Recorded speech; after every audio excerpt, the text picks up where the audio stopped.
So over to you, Professor Akintoye. Dedogun has a book, Fatherless People, and there is a small account in it of Zeke returning from America in 1933 with very highly blown ideas of Pan-Africanism, the black man in the world, and so on and so forth.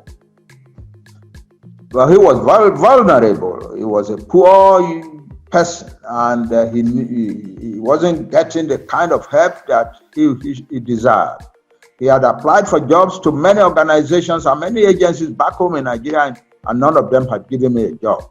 And he arrived in London on his way back home, and that vulnerability put him in the hands of the colonial authorities.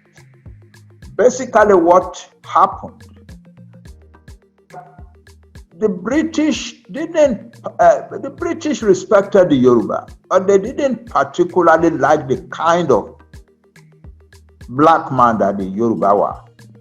They didn't like it, because by the time they came, the Yoruba were already fairly highly educated.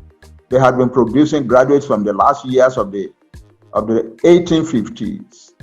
And by the time that the British began to come into Yoruba land in the 1880s, 1890s, there were already very many Yoruba graduates in very many areas of life. And when the British finally became the rulers of Nigeria, I'm jumping over a whole lot of things. They didn't fancy the Yoruba at all. They might be friends with the individual Yoruba people, because the educated people for them to be friends with were mostly Yoruba. But they feared that the Yoruba were going to make the profits of colonialism difficult to achieve in Nigeria. So the British didn't particularly like the Yoruba, and thought that they needed to subdue the interests of the influence of the Yoruba people in Nigeria.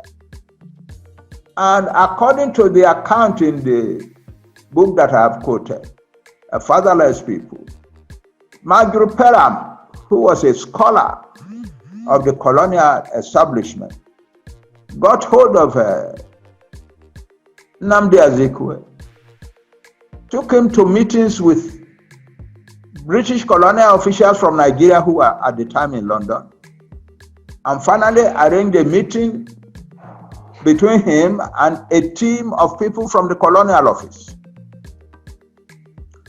And what seemed to have happened in those meetings is that the British wanted to construct the Igbo and the Yoruba as enemies of one another, so that they would not be able to collaborate, because these are the two most powerful people in Nigeria.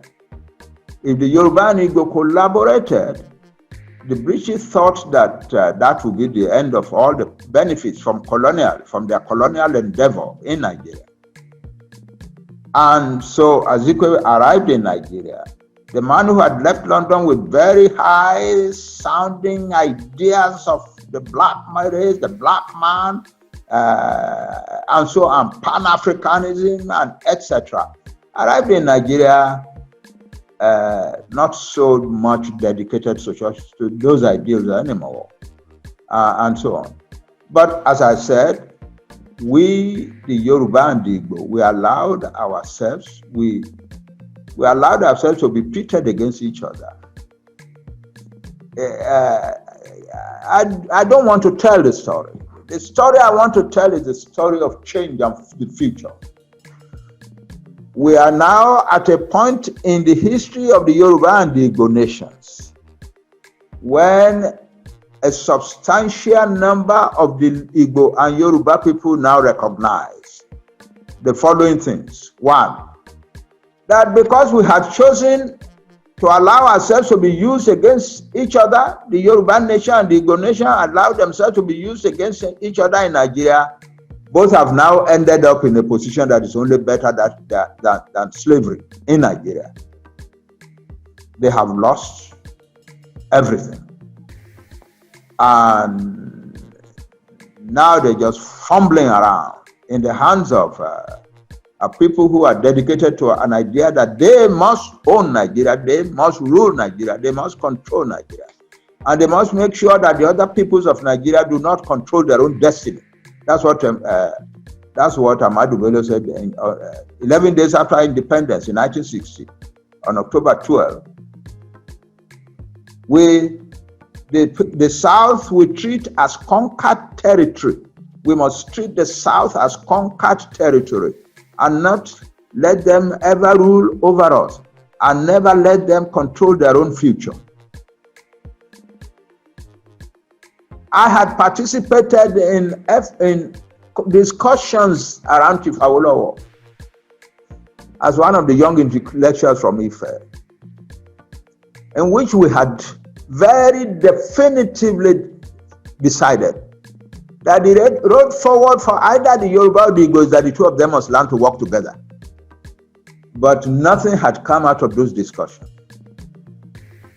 In 1984, May, after I was released from detention by the military ruler Buhari, Chief Awolowo invited me to Kenya, and we spent a whole day together at his house. And I want you to listen to this. Let everybody listen to this, because it's a story that I need to be telling, to be standing on rooftops in Igbo land and Yoruba land and be shouting.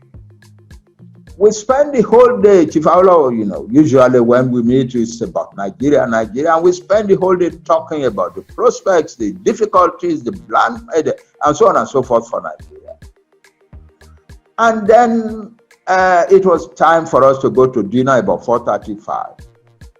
And as we stood and went towards the dining table, Chief Awolowo stopped me and held my hand and said, Banji, there is something more I should not forget to tell you. So I stopped and looked at him, and he said, Banji,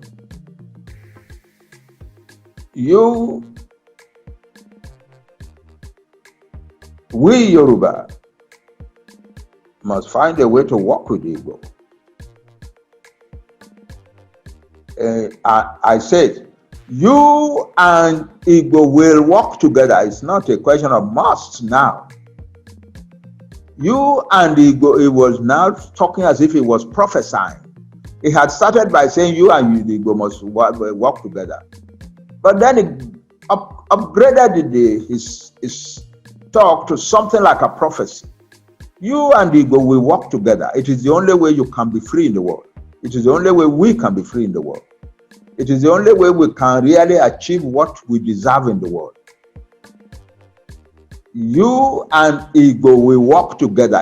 I'm not saying it's going to be easy. I'm quoting him as much as I can remember. I am not saying it is going to be easy, but I am saying it will be done.